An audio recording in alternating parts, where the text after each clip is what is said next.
Now for today's program. Aaron David Miller is a senior fellow at the Carnegie Endowment for International Peace and a former State Department Middle East analyst and negotiator in Republican and Democratic administrations. He is the author most recently of The End of Greatness: Why America Can't Have and Doesn't Want Another Great President. Aaron is a frequent commentator on CNN, MSNBC, NPR, and BBC, and his articles have appeared in the New York Times, The Washington Post, Foreign Policy, and Foreign Affairs. Aaron is an advisory board member for Moment's own Moment Institute Middle East Fellows Program. Joining Aaron today is Robert Siegel. Robert was the senior host of NPR's award-winning evening news magazine, All Things Considered, for 30 years. He was awarded the Edward Murrow Lifetime Achievement Award in Journalism and has been honored with 3 silver batons from Alfred I. DuPont Columbia University, as well as the American Bar Association's Silver Gavel Award. Currently, he hosts Navigating the New Abnormal, a series of web seminars sponsored by American Friends of Rabin Medical Center on the JBS, Jewish Broadcasting Service Television Network. Robert is a special contributor to Moment Magazine and serves on the advisory board for Moment's Daniel Pearl Investigative Journalism Initiative. Please welcome Aaron David Miller and Robert Siegel. Suzanne, thank you. And Aaron, good to see you once again. Good to see you, Robert, and thanks, Suzanne, for having both of us. Let's begin with the war itself, the fighting in Gaza and beyond. How would you update us on what has happened so far? I mean, I think the Israeli objectives remain the same, at least publicly. Number one, degrade, they're using various words, destroy, eradicate Hamas's military infrastructure above and below ground, kill its senior leaders, and try to do everything possible through negotiation or operational maneuvers to redeem and rescue the roughly 129 hostages that are in Hamas and in the hands of other Palestinian groups or families, 20 plus of whom the Israelis seem to believe either died during the October 7 terror surge and were bodies taken to Gaza, or were killed by Hamas or died as a consequence of the exigencies of the moment. Those are the 3 objectives. I think listening to the analysis and the commentary, I get the strong feeling that the Israeli objectives are extremely ambitious, that eliminating Hamas as an organization, I mean, after all, it's an idea, however objectionable an idea, it's the organizational embodiment of an idea, which is the destruction of Israel and its replacement by an Islamic State. However objectionable that idea is, it still exists in the hearts and minds of a substantial number of Palestinians in Gaza and the West Bank. So destroying that organization will be very difficult, not to mention killing 15 to 30,000 fighters. The Israelis are clearly having a very difficult time identifying, capturing, or killing the senior leaders, particularly the 3, Yahya Sinwar, Mohammed Deif, and Marwan Issa, who are responsible for the planning and execution of the terror surge on October 7. I think you've seen the reports there, and they're not just reports. The Israelis, for any number of reasons of morale, the Israeli economy, are in the process of drawing down brigades. Maybe an Israeli brigade, I think, is around 4,000 troops, maybe 20,000 troops in the north, where they seem to have had more success. But again, destroying Hamas as an organization, as a military organization, I think remains an ambitious goal and perhaps beyond their reach. One additional comment on the actual Israel-Gaza piece of this, and that is, I think what we're witnessing, and by the end of January, I think we'll get a better sense of whether it's actually taking place, is a fundamental change in Israel's operational activities, the tempo, the character of its operations in Gaza, from division size maneuvers involving heavy airstrikes and artillery to more brigade size efforts to mop up and prevent the resurgence of Hamas in the north, and to identify through intelligence operations that are driven to attack Hamas cells and perhaps find its leadership. The administration would like to see such a change. They press the Israelis to undertake it because it's the only way that you're going to be able to create a predictable, reliable environment in which you can not only minimize and limit Palestinian deaths, but surge, not dribble, surge humanitarian assistance into Gaza. That's the hope and the aspiration. If it's not achieved by the end of January, the administration may have to consider alternative messaging and tactics to get the Israelis focused on that. We'll get to that in a moment. When Israelis say that they will wage a war against Hamas for years and that they will hunt down Hamas leaders forever, would that be exemplified by the drone strike in Beirut that claimed the life, it seems, of one of the Hamas leaders? Yeah, I mean, Ronan Bar, the head of Shin Bet, last month basically said this is our Munich, reminiscent of the 12 Israeli athletes who were murdered, 12 Israeli athletes who were murdered at the Olympics in 1972. It took the Israeli months, if not years, to identify the perpetrators and to kill some of them. And Bar was very explicit. Whether it's Turkey, whether it's Qatar, whether it's Lebanon, whether it takes us months or years, we will find them. The killing of Salah Aruri, who was a key Hamas operative, deputy to Ismail Haniyeh, the political head of Hamas, and a key liaison between Hamas and Iran and Hamas and Hezbollah, and a key orchestrator of operations in the West Bank. That attack will have certain consequences. It's going to chill any further hopes, which I think were pretty distant anyway, even though there were reports of resumed negotiations on the hostages. I think Sinwar may be reaching the conclusion that the hostages are to be kept and traded for the thing that he wants most, which is a cessation of hostilities and a return of Palestinian prisoners. And I think this is going to make it very difficult. Aruri's not claim responsibility for this, by the way. Yeah. It's going to make it more difficult. And Nasrallah has just given a very long set of remarks, the head of Hezbollah, which seem pretty belligerent in terms of escalation along the Israeli-Lebanese border. My own prediction would be that still that neither Iran nor Hezbollah has a stake in a major confrontation with Israel, but we'll see. We'll see. I mean, I suppose we should remember that indeed for Hezbollah to become engaged in a major way with Israel would put them in a two-front war, because Hezbollah is involved in Syria on the other side of their country. You mentioned that if the Israeli operation isn't scaled down in some way or changed by the end of this month, that there might be time for a different kind of dialogue with the United States.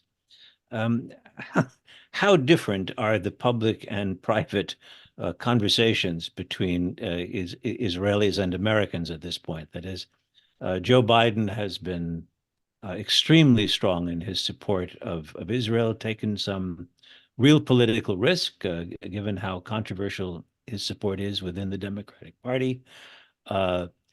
On the other hand, there seems to be, if not no love lost, there seems to be some real friction between him and Bibi Netanyahu. I don't think there's any doubt about that, Robert. I mean, Joe Biden, alone among modern American presidents, has a relationship with Israel, which is virtually, alone among modern American presidents. He has this extraordinary relationship with Israel that goes back decades. And it's created an emotional and political bond with Israel, the idea of Israel, the Israeli public, but certainly not with the Netanyahu government. And I think even the president's view of Biden, and Mr. Netanyahu has changed as well. He is more familiar with the risk-averse Benjamin Netanyahu, the politician who calibrates, who takes one step forward, one to the side, and one backward. The politician who would rarely get in front of or out of sync with public opinion, a very careful, skillful politician. Mm-hmm. He's not dealing with the risk-averse Benjamin Netanyahu. He's dealing with a risk-ready Netanyahu who understands, and this is where I'll offer my editorial comment, it's come as no surprise. This has been probably the worst year in memory for the state, nation, people of Israel. And the country is being led by an individual who now conflates his own political survival and what is required to guarantee that survival with the best interests of his country. And that is a very dangerous combination. I think Joe Biden understands that he's not dealing with his, quote, good friend, Benjamin Netanyahu. I don't agree with anything you say, Bibi, but I love you. I think that sort of persona is gone, because I think he sees a politician and an individual who's prepared to do things he wasn't prepared to do in the past. And I think, the administration understands that Netanyahu is dealing with two Israeli governments. He's got the war cabinet government, with Benny Gantz, which in whose participation Benny Gantz is absolutely critical and crucial, adds a comfortable margin to the coalition in terms of seats. And then he's dealing with the most right-wing, extremist, fundamentalist government in the history of the state, with two politicians, Itamar Ben-Gvir and Bezalel Smotrich, who are not only continuing to pursue policies on the West Bank, which are annexationist in everything but name, but who will oppose any serious discussion and implementation of the Palestinian Authority's return to Gaza or its strengthening, let alone Netanyahu's agreement to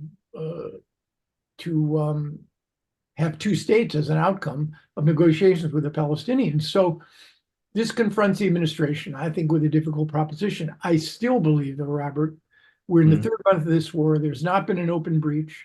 The administration has reasoned, and in some respects, they've been successful. There will be no humanitarian aid going into Gaza, not a scintilla, without Joe Biden's pressure. The people of Israel, mostly, the prime minister couldn't care less about what happens to the people of Gaza. Joe Biden's pressure has created what little aid, given what the Gazans need, that has come through.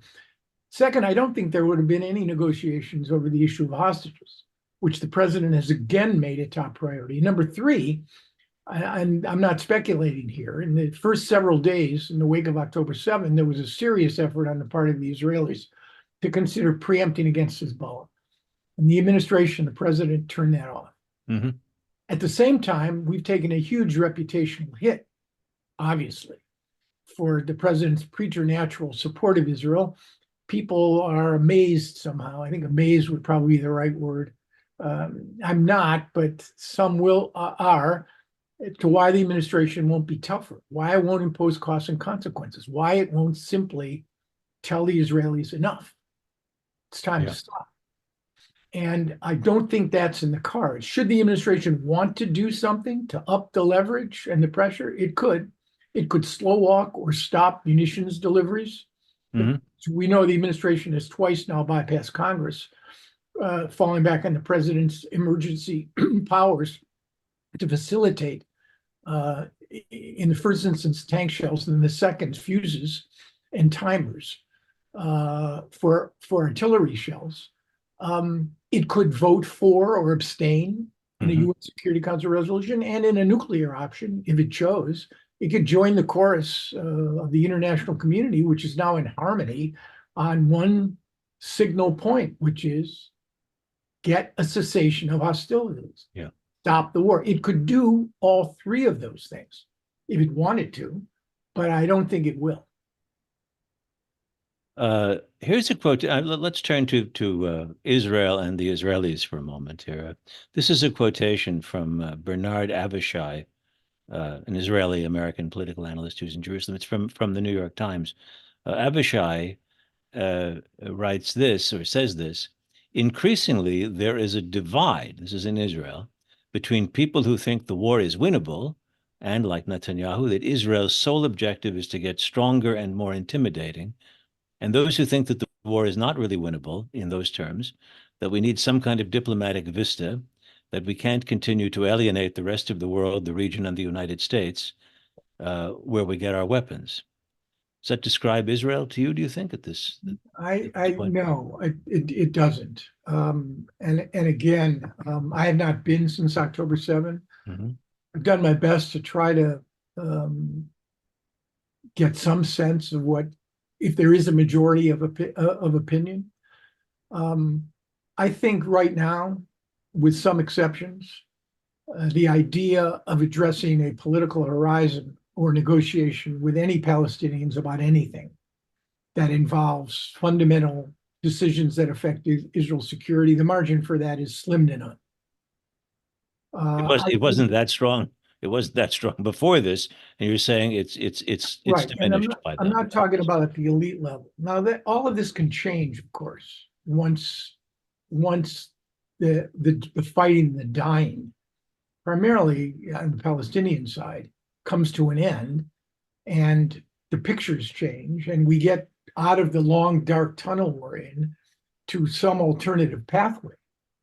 But I don't think, and I think the administration is quite conscious of this, I don't think that the sensibilities and sensitivities of most Israelis when it comes to doing things for Palestinians, thinking good thoughts about Palestinians, negotiating with Palestinians about any sort of compromise, I don't think that's the sort of prevailing view. I think there are legitimate concerns being raised about the capacity of the Israeli Defense Forces to achieve their objectives. I think there is a divide, certainly with respect to the hostages, and the families of those hostages who are still held hostage are increasingly vocal, and they represent a growing force. But so does opposition. You saw it over the last several weekends, growing protests to remove Prime Minister Netanyahu. None of these sorts of feelings, I think, encompass anything close to some sort of fundamental division between those Israelis who want to continue to prosecute the war at all costs and those Israelis who want to see it end.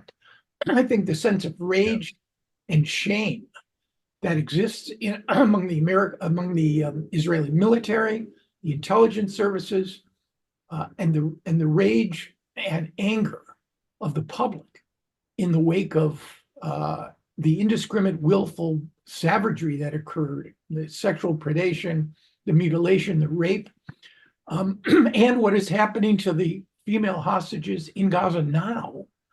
I think that is, those are forces that express themselves. I don't think it's accurate to somehow suggest that half the public wants to end the war and figure out a better way with the Palestinians and the other half doesn't. In fairness to Avishai, he said there is a divide. He didn't say an even divide, but I take your point. In nearly all of the writing out of Israel since October, it's been clear that the Israelis feel that they were definitely let down by a military and intelligence failure, certainly a failure of analyzing intelligence. And I'm curious whether you get any sense of, beyond the tactical failure for which Israelis hold their defense and intelligence establishment responsible, do you get any sense of revisiting a larger vision of what Israeli policy has been in recent years, which has been the notion of, we can forget about the Palestinians and we can, we'll see a normalized Hamas in Gaza, and we can have dealings with Sudan. We can have more profitable relations with the UAE. Do Israelis have any bandwidth to be thinking about those things these days? Again, it's really hard to, it's really hard to generalize. It raises the issue of causality, Robert, right? I mean, why did October 7 happen? Yeah. There are any number of explanations. I don't buy the one, frankly, that there's direct causality between decades of Israeli policies toward the Palestinians and what Hamas did on October 7. I think a stronger case could have been made had October 7 been a kind of Sadat-like effort, although on the part of the Palestinians, to inflict a limited military defeat on Israel in an effort to create a sense of urgency among the Israeli public toward a negotiation.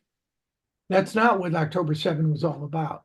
And among those decades of Israeli failed policies were also, and I participated in some, I think genuine efforts to actually try to settle matters.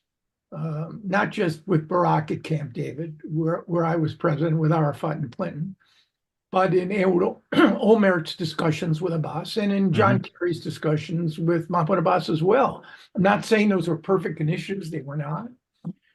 But the history of Israeli policy toward the Palestinians on the negotiating level is not just a history of this government. And I think policies of this current Israeli government has essentially taken over and infused the international community's notion that there isn't a good Israel and a bad Israel. There's only one Israel. Yeah. And that Israel is bad. And I think a year of Benjamin Netanyahu's government, I think, for so many reasons, has created these fractures and fissures over what Israel is and where it is. The two, remaining critically important struggles and conflicts that have mirrored themselves in 2023. 75 years after Israel's independence, the nature of the state and where the state actually is, its boundaries, its identity, and its borders have not yet been defined.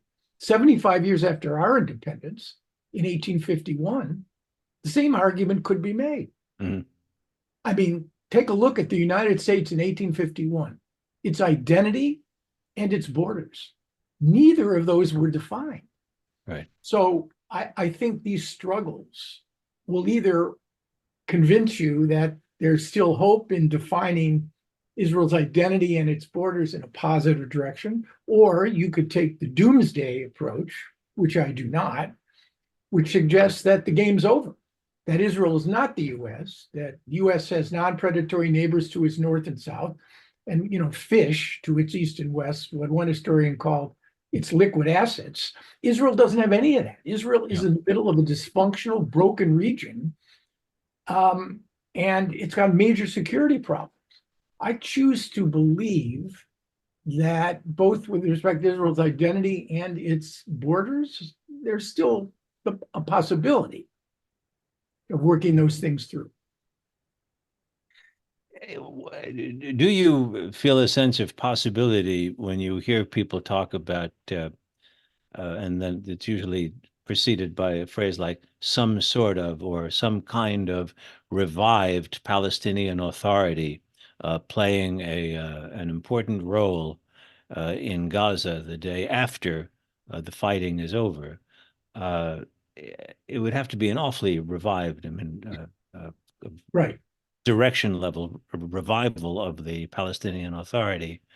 And for that matter, our other neighboring countries, are Jordan and Egypt and Saudi and the Emirates, are they actually open, do you think, to playing a role in a Gaza after the fighting is over and they're really good, really good questions. As far as the acronym the administration is using is now the RPA, the Revitalized Palestinian Authority, the Reformed Palestinian Authority, the Rejuvenated Palestinian Authority. Look, I mean, I think we have to talk about elements that are more appropriate to a galaxy far, far away and elements that are tethered to life back here on planet Earth. I find it hard to believe anytime soon. The objective is clear and right. Palestinians must govern Gaza. That is the objective. And they should govern it wisely, with attending to the security and prosperity of the 2.3 million humans who live there. How you do that there's a lot of magical thinking involved in how you do that and how quickly you could do it. Mahmoud Abbas controls 40% of the West Bank. He has no credibility. Hamas's support, if you believe Khalil Shikaki's polls, and I do, has tripled. We should explain that Khalil Shikaki is a Palestinian pollster. Preeminent. Everybody has relied on Khalil Shikaki for decades, and he tends to be borne out when there's some way of proving what it. Yeah, I mean, he's reliable, credible. Yes, 100%. So Hamas's popularity has tripled in the West Bank. They're probably more popular in the West Bank for obvious reasons than they are in Gaza, in which they've wrought incredible destruction as a consequence of what they did on October 7th. But to think that Abbas, in the 18th, 19th year of a 4-year term, with single digits in terms of the latest polls, can somehow become a legitimizing authoritative force to return to Gaza and have the Palestinian Authority, nearly bankrupt as it is, corrupt with its authoritarian structures, with no credibility in the West Bank, somehow return to Gaza, strikes me as fanciful thinking. In time, perhaps with new leadership, and as you rightly point out, with a commitment from key Arab states, both who have treaty obligations with Israel and Jordan, Egypt and Jordan, and those who have less than treaty obligations, the Abraham Accord countries. But there will be a price to be paid, a price of admission, if you will, in order for the Biden administration to work these issues, both from the Palestinians and from the Arabs. And the price of admission is pretty simple. It's Gaza first, cannot be Gaza only. Whatever happens in Gaza has to be tethered to a broader political horizon, some sort of political solution. You could say 2 states, the least bad option to address, I think, the demographic and political and psychological challenges that have bedeviled Israelis and Palestinians for decades. That's going to have to be part of this. And that raises, obviously, Robert, the whole question of what do you do when you have an Israeli government, a partner? You have a weak and non-existent partner right now in the Palestinian Authority in terms of being revitalized to return to Gaza anytime soon. And you have an Israeli government which is essentially opposed to that, even though maybe Netanyahu can be made to be brought around on that issue. And that's really the problem. And I don't see that happening anytime soon. The realities are that 2024 will be the year of Gaza. It will not be the year of negotiations for a 2-state solution. It will be the year of trying to figure out a way to get the Israelis to change their operational military tactics. They will be in Gaza for months to come, operating at some level, to surge humanitarian assistance with UN and other international agencies' support, and to create a climate that is relatively stable to begin the process of reconstruction, which is going to enormous cost and a great deal of time. I'm thinking, last point, to divide the time on this problem into 2 periods. Period number 1 is between now and November 2024. Should Biden get a second term, that might coincide with the leadership changes that are absolutely essential to see anything happen here. The current existing leaders presiding over 2 traumatized communities, vengeful, angry, traumatized, without leadership, willing to steer them in another direction, is a prescription for disaster. And I think the administration could set a frame between now and 2024, but it cannot seriously take on the Israeli-Palestinian issue. And there are political reasons, which are legitimate, frankly. If anyone is interested in the re-election of Joe Biden and the defeat of the presumptive Republican nominee, that you really don't want the administration bogged down in a hopeless effort to get Israelis and Palestinians to do something that they will not do, and that will end in failure. That's the last thing Biden needs, is another failure. You're saying that November of 2024 could have consequences for leadership in Israel and in the Palestinian Authority and the Palestinian movement. You've been pessimistic in our prior conversations about what might change within a year in terms of Israeli leadership. You described a much slower process of addressing the status of Netanyahu. Does the ruling by the Supreme Court in Israel, does that change things much in terms of Netanyahu remaining in power and the way he conducts the war? I think it's it's formal confirmation of the fact that, in my judgment, judicial overhaul is dead. Yeah. That this government does not have the credibility, given the intelligence and operational failures over which it presided, that produced October 7th, the lack of preparation in the main. And you see that by, interviewed by Wolf Blitzer several months ago, Netanyahu more or less did not answer the question, would you abide by the Supreme Court's ruling? Well, Yair Lapid and Benny Gantz, and Netanyahu needs Gantz's support, basically said the government is going to respect the Supreme Court's decision, and they have. Yeah. The problem on the Israeli side is I don't see the mechanism right now for removal. That's the real problem. You have a coalition, frankly, that has no stake in self-destructing. You have a prime minister who's conflated his own political needs with the needs of his country, and those political needs have taken precedence. He must remain prime minister. He begins to testify, I believe, next month before 3 Jerusalem judges in a district court for his indictment, bribery, fraud, breach of trust. That trial's been ongoing 3 years. I don't know how you remove him. I could spin a scenario in which the fighting enters another phase. Benny Gantz decides he's leaving, and he explains to the nation why he's leaving. He leaves. Heads of Shin Bet, Mossad, the director of military intelligence, chief of staff, all submit their resignations. And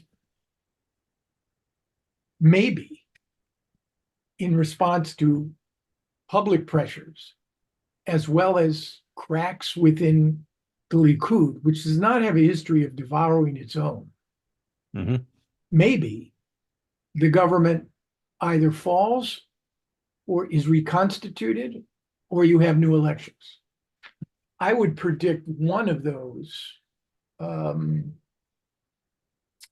outcomes in 2024. I've been curious. I wanted to ask you about something that I read in the Israeli paper Haaretz, and I'll read it to you in a second. I'm just curious whether you are familiar with this, because it suggested to me a level of a dimension to a past event that I had never known about. The event was when Netanyahu went over Obama's head and spoke to Congress in 2015, and there was a lot of tension surrounding it. Yair Golan is a very anti-Netanyahu retired general, former deputy chief of staff of the IDF, and one of the generals who drove south in October and just rescued a couple of people, took the gun that he had, and it's an interesting character. He told Haaretz this. He said, Netanyahu drove a wedge into Israel's relations with the Democratic Party. The fact that Biden is displaying such generosity and nobility toward us does not detract an iota from Netanyahu's terrible failure. As deputy chief of staff, I saw well how the Americans laid into us full force because of the incomprehensible brazenness of Netanyahu with his speech to Congress in 2015. They really lashed out at us. Haaretz asks, in what way? And he said, the intermediate and small security industries in Israel rely mainly on orders from the defense ministry, which are largely financed by converting around $800 million from the American assistance. At the time, the Americans simply stopped the flow of conversion funds. Netanyahu brought down a mortal blow on the security alliance industries, on the security industries, and cost the Israeli economy a fortune. Naturally, he didn't pay any sort of public price for that, says Golan, who, as I say, thinks very little of Netanyahu. Is that a sort of a kind of pressure that the U.S. brings on Israel that's sort of below the public radar, but dealing quite a blow? I guess yes and no. I mean, it was the same Obama administration, remember? And I mean, I was not a part of the Obama administration, but I'm familiar with those who were and how angry and outraged they were at Netanyahu's, just blatant intercession in American politics over the Iran issue and his efforts to create a situation where a Republican with Republican presidents seemed to be, well, at least Donald Trump, created this extraordinary sugar high during the Netanyahu years. And I suspect the same might apply again, although who knows? A degree of unpredictability exists. I can't unwind with him. But remember, it was the Obama administration who cut the deal on the 10-year memorandum of understanding, which locked in billions for the Israelis. I'm not, in the interest of full disclosure, familiar with that. Okay. Yeah. The mechanism I understand, but I was not aware that that's the dynamic that was set in motion by the administration. If so, it was one of the better kept secrets. Yes, a very quiet game of hardball that was played at that time. I mean, and you have to wonder that hardball serves a public conditioning message as well, and it seemed you'd want it made public that the administration was unhappy. If the administration was interested in a change of behavior rather than a change of regime. So it's fascinating. Yair Golan, I mean, he's we talk about leadership, which is critically important to all of this. Seems to me to be, formed out of the same cloth that Dayan, Rabin, this sort of thing. Exactly. Yeah. Well, I was curious just to hear your reaction to that anecdote that I'd never heard about. Look, here's the thing that Israel is hearing around the world. Friends of Israel are hearing around the world, and Jews, regardless of what they think about Israel, are hearing around the world, which is that tens of thousands or 20,000 Palestinians, including women and children and many men who were not at arms for Hamas, have died mostly in the bombing and the shelling of Gaza. This is disproportionate, is the accusation. Yes, something horrible happened. Some may admit, some may not, to Israelis. But okay, that's been that part has been made up for, and the fighting should stop, and Israel should cease its operations. Is that all? Is any of that heard and taken to heart by Israelis? Is it regarded as the anti-Semitism that was always lurking there, and now it's come out of hiding? What do you say to that argument when you hear it? I'm all for a cessation of hostilities, and I cannot reconcile. And I grappled internally with my own conscience and my own mind on this issue. In the face of inhumanity, demonstrating one's humanity is the mark of something so extraordinary. And people have asked me repeatedly, what was the alternative to October 7th? They ask me now, what's the alternative to a ceasefire? And again, in a galaxy far, far away, an enlightened Israeli government, could an enlightened Israeli government with leaders who understood the fundamental problem of invading Gaza and extinguishing Hamas, redeeming the hostages, killing its leadership, without sacrificing many Israeli lives and tens of thousands, scores of thousands, 22,000 Palestinian lives, could an alternative strategy have been worked out? And my answer is not given the character of the killing on October 7th, the rage, the shame, the sense of humiliation. After all, look at the deaths of 3,000 Americans in 9/11. Mm-hmm. And we didn't have a proximity problem with Al Qaeda. We invaded 2 countries. We stayed for 20 years. We caused hundreds of thousands of deaths of combatants and non-combatants, including thousands of our own. And by comparison, I don't think the Israelis, frankly, could have responded in any other way. I thought about it. And I also believe from the beginning that there was no way that they could achieve their objectives without wreaking grievous injury on thousands of innocents in Gaza. And therein lies the sort of moral and ethical dilemmas with which many people are struggling. Cessation of hostilities, I'm all for it. But I would argue that it has to be tethered to a quid pro quo. What that quid pro quo is, what would be realistic to expect. If Hamas tomorrow said, we'll return all the hostages, we need a cessation of hostilities, that would be a very compelling offer, even to this Israeli government.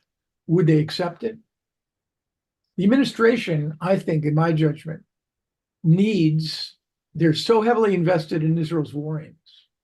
Reputational hit to the United States has been so severe that the administration needs something that comes out of this investment, an acquiescence that can be, nothing's going to justify the loss of life, let's be clear. But something on which they can actually build to prevent another October 7, and even more, to create some sort of point of departure to make things better. And that point of departure, in my judgment, is not eradicating Hamas as an organization. It is ending Hamas's sovereignty in Gaza, ending Hamas's capacity to dominate the politics, the economy, and certainly the security of the area that they have controlled since 2007. That, to me, is that attainable? That, to me, I think that's what the administration would like to achieve. That's one of the reasons I think that the administration has not joined the chorus of people who are calling for a cessation of hostilities, full stop. What would a cessation of hostilities, full stop, actually mean? A ceasefire, a permanent ceasefire, right now. That's what the world wants. That's what the Arabs want. Or at least that's what they say they want. What does that actually mean in practice? Well, does that mean the Israelis withdraw from Gaza? But a permanent cessation of hostilities sanctioned by the international community in a formally indirect negotiation with the participation of the United States, the Qataris, the Egyptians, leaving Hamas in place, leadership intact. The hostages, what becomes of the hostages? Does Hamas then negotiate the return of the hostages for emptying the Israeli jails of Palestinian prisoners? And then what do we do going forward? Those questions are not satisfying to those people who understandably want the killing to stop. Stop the killing. That's the only thing that matters. We can talk about everything else. We can fix everything else as long as the killing ends. That's essentially what the position of many have been arguing. Yeah. I mean, it's not just a Pyrrhic victory for Hamas. It's a major victory. And maybe that, frankly, isn't good. Maybe that's just too bad. And that's the questions that people are asking. You can't kill 22,000 humans, even if 8,000 of them are combatants. You just can't do this. It has to stop. Yeah. No matter what you give Hamas, or what they gain, or how they benefit, or what sort of dilemma the Israelis are now in. That's the argument that is marshaled time and time again. And I must say, Robert, I just, my personal view, so don't shoot me. Mm-hmm. The split screen that I think existed for a relatively brief period in the wake of October 7 doesn't exist anymore. There is no split screen. What happened on October 7 to 1,300 Israelis happened. It does not justify, in the minds of many, many, many people, what the Israelis have done. And as a consequence, there's really only one, in my view, as I watch, as I talk to people, there's only one screen now. And that's the screen of what's happening to Palestinians in Gaza. October 7, it's unfortunate, it's tragic, but it's really not that relevant anymore to a lot of people. Mm-hmm.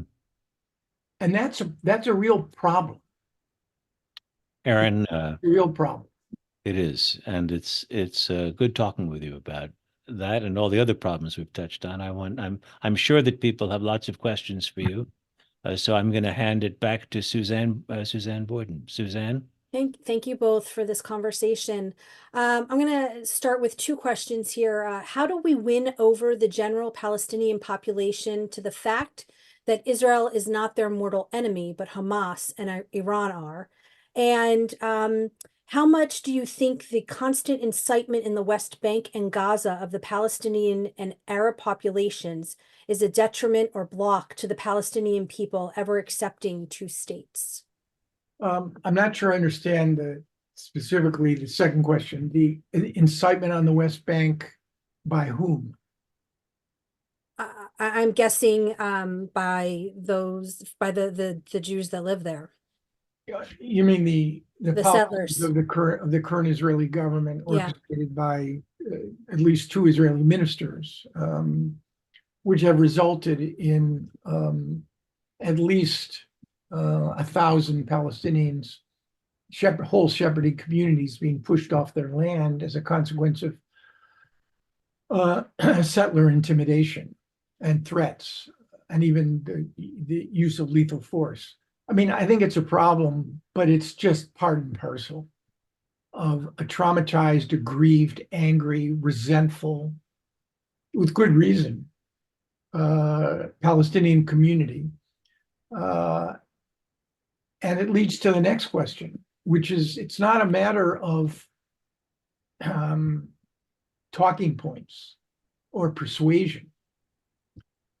The events of the last 2.5 months created a real inflection point in the Israeli-Palestinian conflict.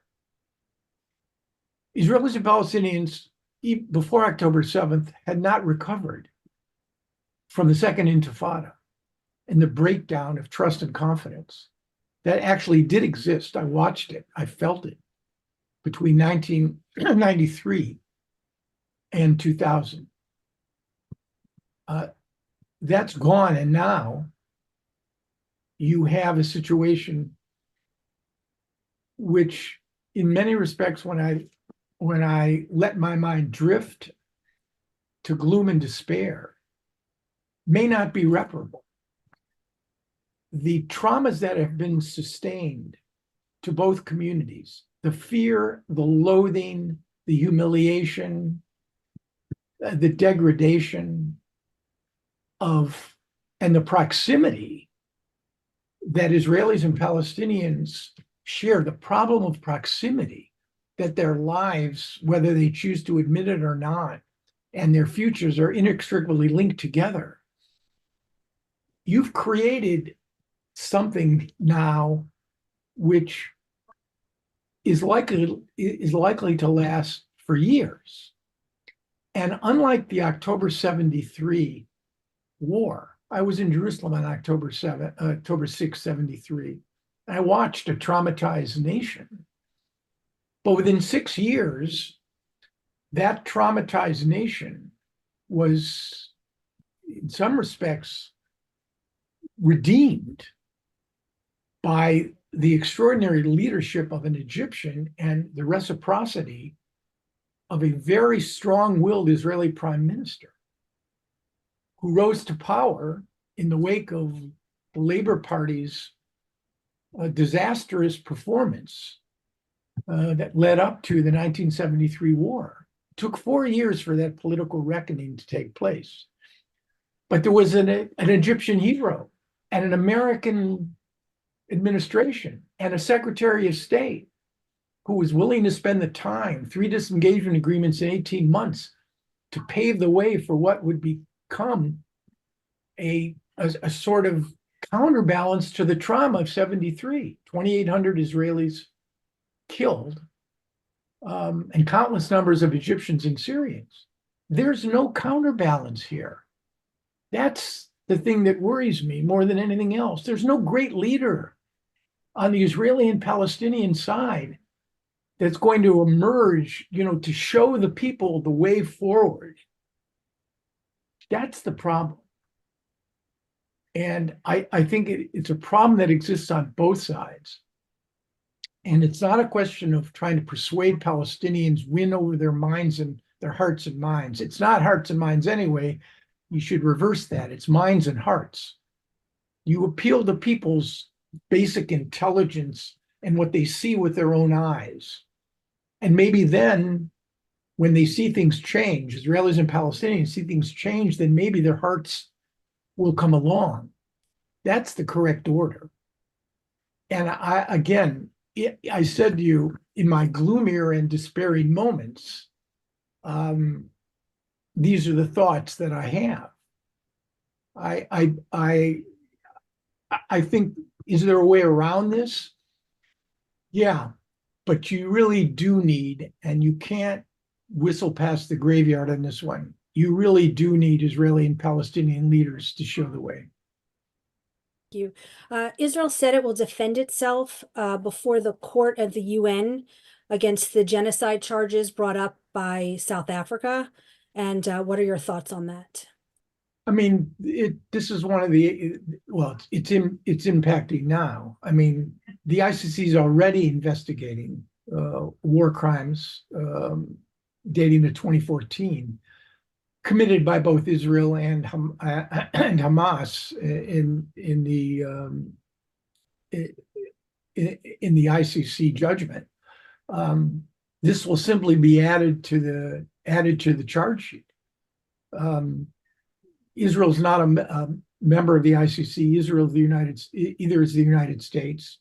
One of the reasons that the defeat of the judicial overhaul was so important, and the strengthening of the Israeli Supreme Court so critical in time of war, is precisely because the Israelis are going to be charged, I'm sure, in any number of fora with crimes of genocide, crimes against humanity, and not having a court that has the independence and the credibility to handle matters internally. And I grant you that the Supreme Court more or less sides with the Israeli military and has.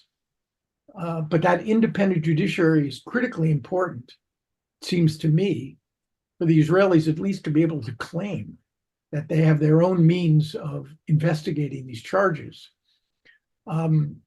it's one of the problems that's going to exist when the fighting stops.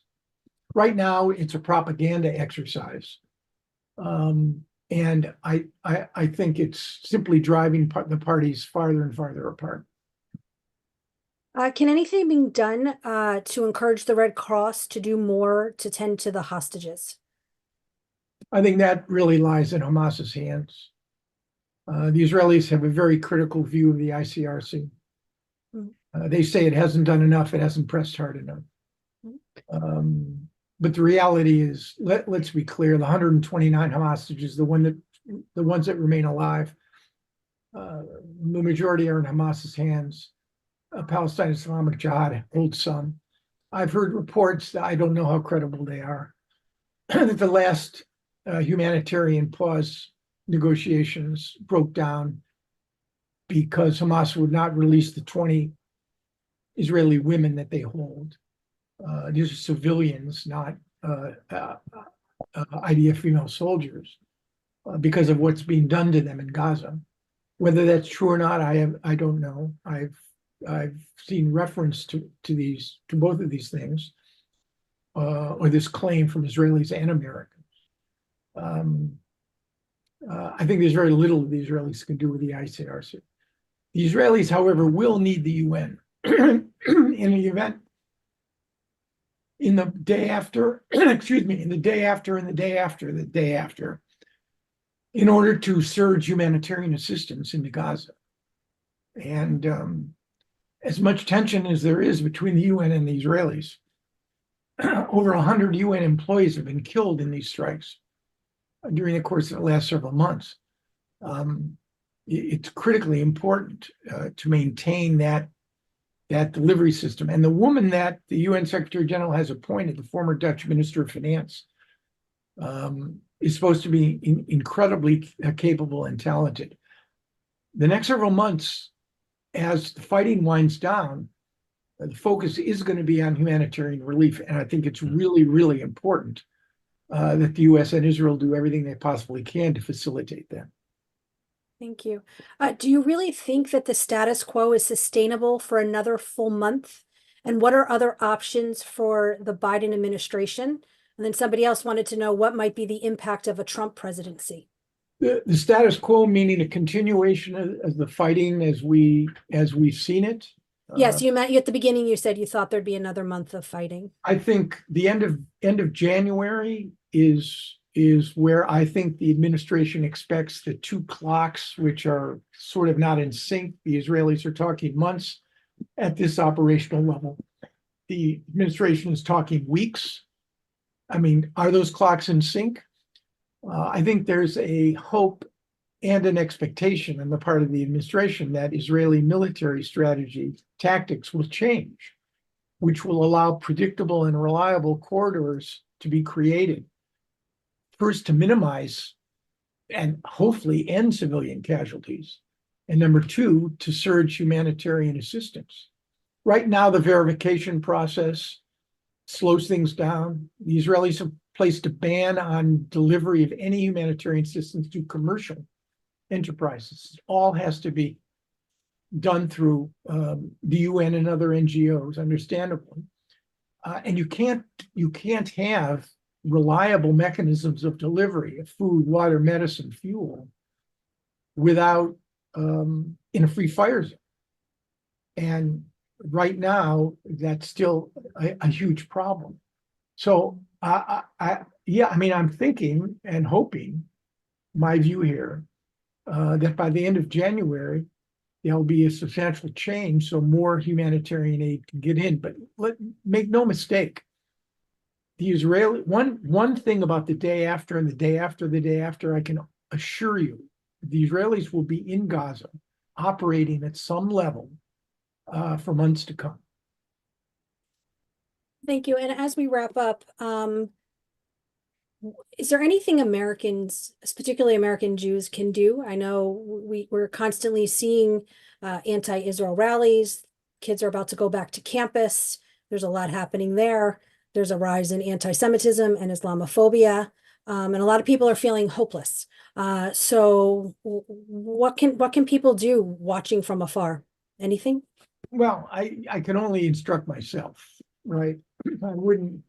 I wouldn't dare unsolicited or even solicited instruct anyone on the call. Here's my view. Number one, don't panic. I have this notion that I have created for myself, what I call the cosmic oy vey. The world is coming to an end. Anti-Semitism is about to take over America. It's only a hop, skip, and a jump before the 1930s return here. No Jew in this country is safe. A claim, by the way, that Anshel Pfeffer, who I respect greatly, is a wonderful commentator, writes for Haaretz, said in one of his columns that I think he said, no Jew anywhere in the world is safe. I simply reject that. I don't believe it. I don't feel it. And I don't agree with it. I understand why some communities feel extremely threatened and vulnerable. I get that. So don't panic is number one. I have enough faith in American institutions. I realize I'm on perilous ground here to believe that in the end they will hold. That's not a view that's universally held in my family, but nonetheless, that is my view. So don't panic. That's number one. Number two, the importance of creating empathy and going to great lengths to try to understand the shame, the suffering, the rage, the impossibility of being a Palestinian and an Israeli now requires each of us, I think, to detach to the degree we possibly can from our own agendas, our own motives, and the sorts of things that keep us charged up, playing to our own prejudices. What's a prejudice? Prejudice is just a prejudgment. So maintain some sense of balance. And number three, above all, and I say this with great conviction, we have access to more information than at any time in the history of man and womankind. At the touch of with a mouse, you can access more information, and yet we, in my judgment, are dumber, less well-educated, more inclined to contract out our views to our favorite broadcaster, politician, pundit than ever before. The citizen responsibility now is more complicated than ever because truth is now up for grabs. Millions of Americans fundamentally disagree with millions more on what constitutes basic facts. And that puts an extremely heavy burden on each of us to get educated. And you've got to imagine, if you want to study foreign policy, you want to study the Arab-Israeli conflict, you want to figure out this conflict, then every day it becomes an unassembled jigsaw puzzle on your living room floor. And your job is to read as widely, gain as much insight and perspective, and put the pieces together for yourself. Don't rely on analysts or folks talking on Moments Symposium for the truth. Go out and get it for yourself. I'll close with one point. In 1962, at the height of the Cuban Missile Crisis, Jack Kennedy addressed the nation. He spoke for an hour. I was 12 at the time.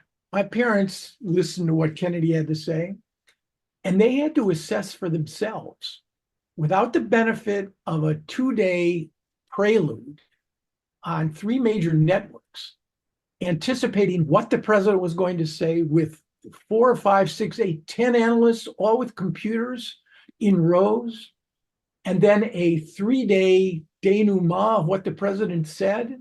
New York Times and the Post carried an article.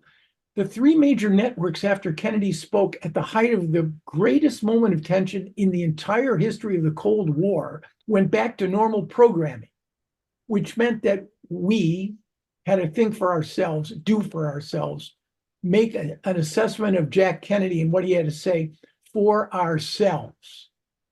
And it seems to me, of everything that I've said today, the most important thing is that the responsibility on you to come up with conclusions on your own. It's not easy. You got to work at it.